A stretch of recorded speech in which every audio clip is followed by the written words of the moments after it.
विश्व मानसिक स्वास्थ्य दिवस, वर्ल्ड मेंटल हेल्थ डे 2025 प्रत्येक वर्ष 10 अक्टूबर को विश्व मानसिक स्वास्थ्य दिवस मनाया जाता है।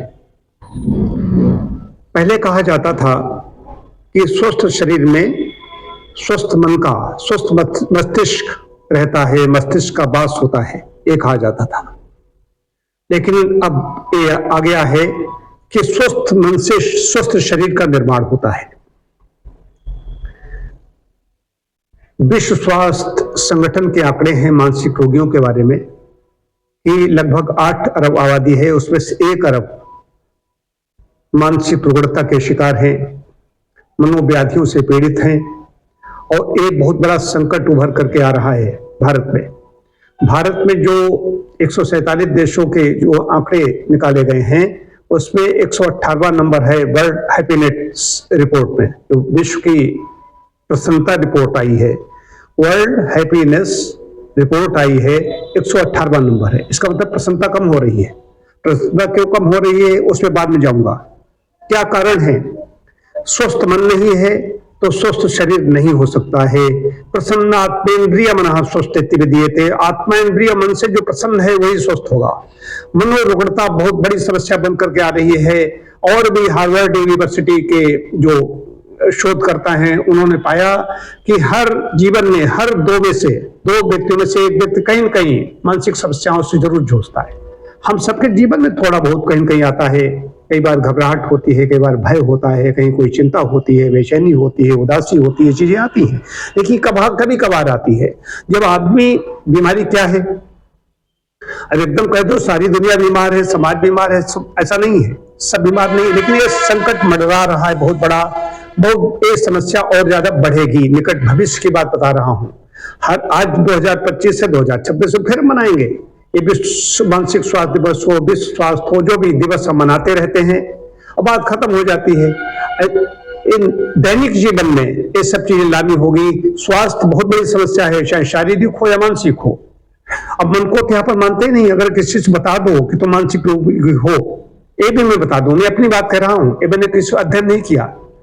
घूसखोर है वो मनोरोगी है, झूठ बोलता है मनोरोगी है, समय का दे दिया कि हम 10 बजे मिलेंगे, 10 बजे नहीं मिल पाया, उसकी कोई सूचना नहीं दे रहा है, मनोरोगी है। मनोरुग्णता बहुत बड़ी चीज है। अस्त व्यस्त जीवन है, मनोरोगी है। कोई डिसिप्लिन अनुशासित जीवन नहीं है, मनोरोगी है। धर्म कर्म से नहीं जुड़ा हुआ है, मनोरोगी है। उठता है कभी भी, खाता है कभी भी, सोता है, मनोरोगी है। मनोरुग्णता कई तरह की होती है।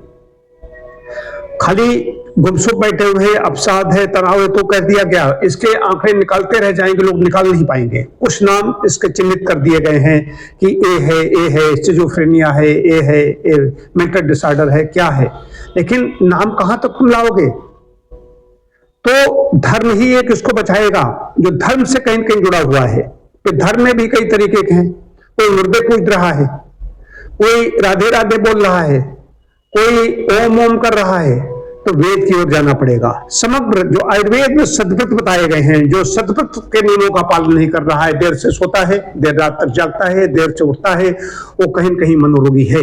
वो मानता नहीं है। मनोरोगी होता है व्यक्ति, उससे कहते वो मानता नहीं है, उसको होश में नहीं है, कुछ भी काम नहीं है, फिर भी वो कहता है समय के, फिर भी समय उसका समय का पाबंद नहीं है। ये कई तरह की चीजें आएंगी इसमें। उसका स्वस्थ चिंतन नहीं है, जो अपने लिए, समाज के लिए और राष्ट्र के लिए उसका चिंतन नहीं है।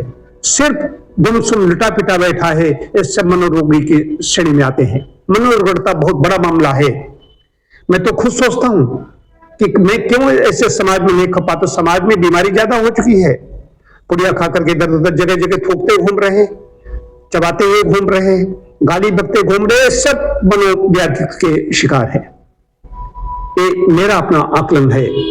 सही भी हो सकता हूं, गलत हो सकता हूं, ऐसा नहीं कहते जो मैंने कह दिया कि सब प्रमाणिक कह दिया। लेकिन हाँ, उनमें कहीं न कहीं अगर उसके जो विश्लेषण किया जाएगा तो रुग्णता निकलेगी। अगर रुग्णता नहीं तो उनका स्वास्थ्य अच्छा होना चाहिए। स्वास्थ्य उनका क्यों नहीं अच्छा है? तमाम प्रकार की व्याधियों से क्यों घिरे हुए हैं? उसके पीछे कारण कहीं कहीं मन है। मन एक मनुष्याणाम कारणम बंध मोक्ष। बंधन मोक्ष का ही नहीं कहा गया है। शारीरिक जो व्याधियां हैं, आदि और व्याधि, उनका कारण मन है। अब हम बात करते धर्म बचाएगा। धर्म में भी क्या है, वेद की ओर बढ़ना पड़ेगा। ये बीच बीच में जितने हैं वो हम नाम नहीं लेंगे किसी का, मुर्दा पूज रहे गड़ा हुआ, या कहीं किसी की जड़ में खोपड़ी घुसाए हुए बैठे हुए हैं, ये धर्म नहीं है। धर्म बहुत बड़ी चीज है जिसको धारण करना चाहिए, और सभी के लिए होता है। धर्म सभी के लिए होता है, जो धारण करने की चीज होती है। खाली किसी का नाम ले लेने से ऐसा नहीं होता। बड़ा विषय है, धर्म बड़ा विषय है, उसमें अलग कभी आते रहता हूं, आऊंगा। तो उसमें जो सर्वेक्षण आए हैं उनमें पाया गया है कि मनोरोगियों की संख्या बढ़ती चली जा रही है। चिकित्सकों की कमी है। पहले तो मानते नहीं है, कुछ लोग मानते नहीं, वो कहते हैं हमें कुछ है ही नहीं, हमें कुछ है ही नहीं। जो रोगी होगा वो इसको स्वीकार नहीं करेगा। कुछ लोग कह रहे हैं कि हर व्यक्ति रोगी है, ऐसा नहीं है, हर व्यक्ति रोगी नहीं है। कहीं जुकाम हो गया, बुखार हो गया, ये रोग शरीर में नहीं आते तो शारीरिक व्याधि, लेकिन मानसिक व्याधि है, उसका स्वस्थ चिंतन है, नहीं है। स्वस्थ चिंतन की बात आती है, सोचने बूझने की क्षमता की बात आती है, निर्णय लेने की क्षमता की बात आती है। वो कितनी उसमें कुशलता है, ये कम ज्यादा हो सकती है, लेकिन जब बिल्कुल चिंतन दूषित हो गया है, स्वस्थ चिंतन जिसका नहीं रह गया है, वो मनोरोगता की श्रेणी में आएंगे। दो तरह की बातें यहां पर आएंगी। छात्रों का में जो मनोरोगता है, और कामकाजी लोगों में। कामकाजी लोगों में अभी एक जो हरियाणा का जो आईजी, सीनियर आईपीएस, उसने क्यों आत्महत्या की? कई आईएएस आत्महत्या कर रहे हैं, संत आत्महत्या कर रहे हैं। तो क्या धर्म से नहीं जुड़े थे, या वहां का इन पर वर्कलोड ज्यादा है, या ये भी उस विपरीत माहौल में थे, स्वयं ईमानदार थे, वो अलग विषय है। ईमानदार थे, भ्रष्ट थे, क्या था, लेकिन क्यों आत्महत्या कोई ऐसा नहीं करता।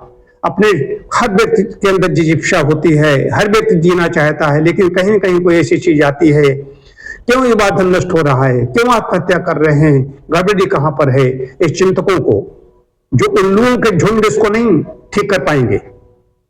इसके लिए जो स्वस्थ चिंतन करने वाले लोग हैं, वो अपनी मस्ती में है, वो भी बीमारी है। जो खाया सोया कहते हमें क्या मतलब, वो भी बीमार है।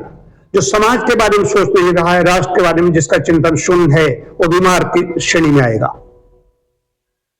बड़े बड़े विद्वान है, वो चुपचाप बिल्कुल नीट एंड क्लीन चुपचाप बैठे, हमें झंझट नहीं पड़ना है, ये सब बीमार हैं। ये भी एक तरह की बीमारी है। तो मेरा इस पर यह कहना है कि भारत में मेंटल हेल्थ एक बहुत बड़ा संकट आने वाला है। उन लोगों के झुंड जो बैठे हुए हैं वो मौन है, उनके अंदर वो नहीं, उसको झांकने की क्षमता नहीं है, उसमें किसी के अंदर झांकने की क्षमता नहीं है, सोचने की क्षमता नहीं है। सिर्फ इनके कारण अपना अपना उल्लू सीधा करने के लिए सब लगे हुए हैं। हमें मिल जाए, हमें मिल जाए, हमें रहे, दुनिया में कोई न रहे, ये अलग तरह की बीमारी है। तो इसके लिए सिर्फ ही एक चीज है, तेन ते तेन भुंजी था, जो त्याग से भोग करना जानता है, जो त्याग से जीवन जीना जानता है, जो त्याग पूर्वक जीवन जीना जानता है, ये है।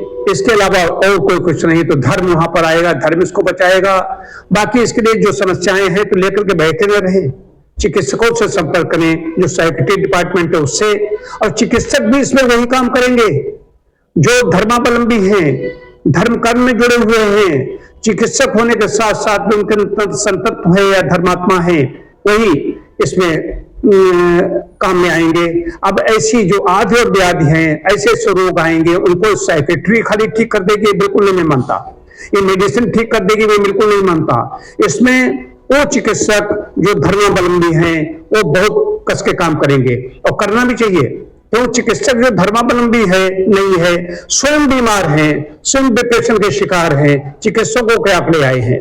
डॉक्टर लोग स्वयं बीमार हैं, वो भी स्वयं हड़पने की, लूटने की जिसका चिंतन है, जो ज्यादा रोगियों से लूटने की जिसकी है, लूटो स्वभाव जिसका है, वो स्वयं रोगी है। वो लोगों को स्वास्थ्य क्या देगा? उठाइए, ये बीमारी बहुत बड़ी बन करके आ रही है, और इस पर कहां तक बोला जाए, लेकिन इस स्वास्थ्य संकट दिखाई दे रहा है। और मैं इस पर यह कहना चाहूंगा, सभी लोग एक जैसे नहीं हो सकते।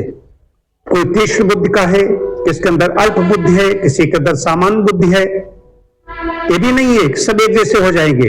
लेकिन जो समाज के लिए परोपकार में रत रहता है, अपनी आवश्यकताएं जिसकी कम है, जो खुल करके हंस सकता है, अपने सामाजिक कार्यों में रुचि ले सकता है, इसको स्वस्थ कहा जाएगा। जिसका जो सुबह उठता है तो थका पाता नहीं उठता है, प्रसन्नचित्त होकर के उठता है, ये सब स्वस्थ व्यक्तियों की श्रेणी में आते हैं। बाकी स्वयं अपना अपना विश्लेषण कीजिए कि हमारे अंदर कौन कौन से गुण हैं, कौन कौन सा अवगुण है। आयुर्वेद के अंदर सद्व्रत कहे आया है, सद्व्रत, जो सद्व्रत जिसके अंदर है, सुबह उठ करके अपने से बड़ों को, माता पिता जिनके नहीं है, मैंने तो आशीर्वाद लिया, माता पिता से आशीर्वाद ले रहा है, जो अपने घर आसपास कहीं जो बड़े हैं, जो हमारे संपर्क हैं, उनको अभिवादन कर रहा है। ये इसके अलावा आते जाते अपने माता पिता से संवाद कर रहा है, उनको समय दे रहा है, लुटा पुटा से कोने में बैठा हुआ है, बहुत गंभीर हो गए, बहुत बड़े काबिल हो गए हैं, ये सब बीमार हैं। तो स्वयं विश्लेषण करना पड़ेगा इसके लिए, इसको जरा देर उसको समेटा नहीं जा सकता। ये बहुत बड़ा विषय है, ये संकट है, संकट मंडरा रहा है, बहुत बड़ा खतरा मंडरा रहा है। और ये मोबाइल और स्क्रीन, ये सारे सब चीजें हैं जो 3-3 घंटे से ज्यादा इस पर रहते हैं। मैं भी रहता हूं देर तक, लेकिन इतनी देर तक नहीं रहता हूं। कब मैंने जैसे फोन खोला गया हमारा 8 बजे बाद में खुला, ये नहीं सुबह उठते ही इसको मैंने खोल दिया, मैंने थोड़ी देर इधर रहा, फिर थोड़ी देर दोपहर में रहूंगा, फिर शाम पर रहूंगा, ये है। तो समय निश्चित है, लोग लगातार घंटों बैठे हुए हैं उसी को लिए हुए, ये सब बीमारी के बीमार हो चुके हैं। बस ये समझ लीजिए, ये मोबाइल सबको और बीमार कर रहा है। समाज से तो कट ही गए लोग, अब सिर्फ औपचारिकता बची है और मोबाइल बराबर पकड़े हुए बैठे हुए हैं। क्या देख रहे हैं, क्या पा रहे हैं, जो उसके जीवन में नहीं हो इसमें पाना चाहता है। अब मिलता कुछ नहीं, दूर से चमचमाती हुई चीजें दिखाई दे रही हैं, वो अच्छी नहीं है। वो जब इनके नजदीक जाओगे तो पता चलेगा वो तो दूर से दिखाई दे रहा था। तो दूर के ढोल सुहावने कहे जाते हैं। तो मोबाइल ने और ज्यादा एक मानसिक रुग्णता पैदा करती है। ये सब चीजें हैं, बड़ा चिंतन के विषय है। जब ज्यादा विषय बड़ा होता है तो उसमें सोच करके रह जाता हूं, कहां तक सोचा, जितना दिमाग सोचता है उतना व्यक्ति बोल नहीं पाता। तो कुछ मैंने आपको बताने की कोशिश की, ये भी नहीं मैंने बता दिया इससे सब लोग स्वस्थ हो जाएंगे, मानसिक रुग्णता बिल्कुल खत्म हो जाएगी, मनोरोगी धरती पर नहीं रहेंगे, ऐसा नहीं है। ऐसा नहीं है, समस्याएं बढ़ेंगी, हमारे जैसे लोग बोलते रहेंगे, बोल करके मर जाएंगे, थक जाएंगे, बीमार हो जाएंगे स्वयं, लेकिन समस्या खत्म नहीं होगी। समस्या खत्म कैसे होगी? सत्यम बद्ध धर्मचर, सत्यनिष्ठ बनिए और धर्म मार्ग पर चलिए, इसके अलावा कोई दूसरा रास्ता नहीं है।